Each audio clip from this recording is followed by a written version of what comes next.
If you saw me wearing this gear standing at the Grand Exchange, you might think that I'm a reasonably well-off player that knows what he's doing. Well, you could be very wrong. If you look at the raw stats, this gear is obviously really good, but in terms of the actual DPS you'll be getting, it's not that much better than setups that you can get for a fraction of the price. We'll be going into the best uses for your hard-earned GP for all three combat styles throughout the video and showing you the biggest traps you should avoid wasting your money on. But there's way more stuff you can do if you want to proactively progress and avoid spinning your wheels, so make sure to stick around to the end if you want to know more about the essential progression tips that you should definitely not miss out on. If any of the tips in this video help you out, drop the video a like and let me know one of the traps that you fell into or one that you probably would have fallen into without my help.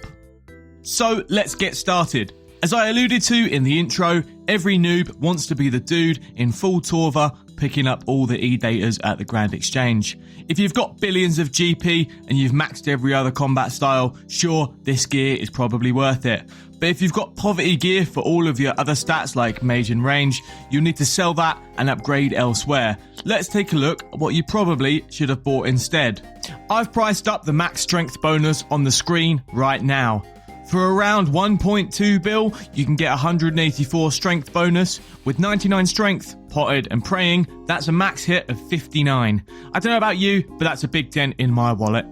At top end bosses, you'll need reasonable attack and defense bonuses too, but trust me, the other two options I'm going to show you are more than good enough.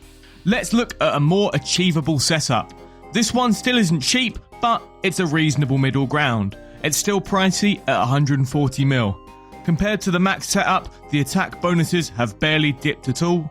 You can see the drop in bonuses on the screen, but your maxed hit is only reduced to 53.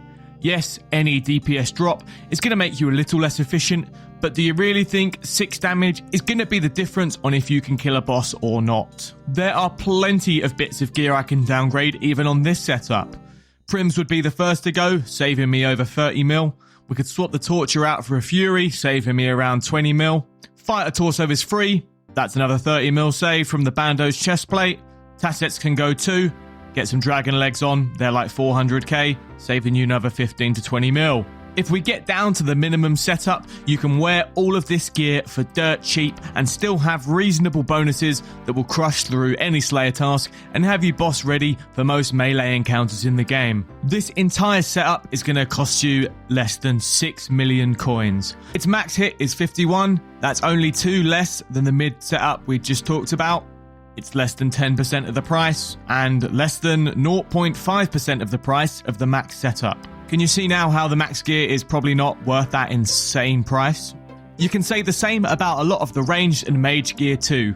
Why buy Pegasian boots when blessed boots are 1% of the price and almost as good? Ranged attack hardly matters in most encounters once you get past the baseline. Magic is a little less obvious when you look at the stats, but the main stat you're looking for is the percentage damage boost. You can pause the video here quickly to take a look at the suggested gear setups for melee, ranged and magic at 3 separate tiers. And whilst you have the video paused, you can use this time to subscribe to my channel. It really helps boost me in the algorithm and get my content out to the people who need it most. Before we move on, here's an extra tip. Full Void is free through Pest Control and requires the Kandarin Hard Diary to upgrade to the Elite set.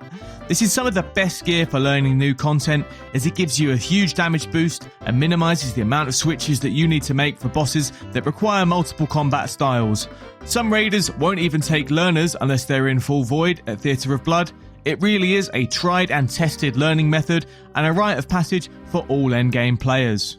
Now you've got an idea of the right and wrong places to spend your money and some awesome free upgrades, let's look at the content you should be prioritising. Depending on the stage of your account, you've got a few options, and remember, if you want to do any content, it doesn't have to be optimal. You're perfectly entitled to ignore all this and just do content that you find fun. I know I did. The first thing you want to avoid is grinding easy or non-rewarding content for too long. Learner bosses like Scurious and Amoxicliatal are great for getting the basics, but once you can do these with your eyes closed, I'd advise to move swiftly on unless you're in it for the long pet grind. It's definitely worth doing, but you also need to know when enough is enough if you want to earn the cash for better gear and perfect the skills that you've picked up in this early content. The next batch of content to avoid is stuff way beyond your skill or gear requirements.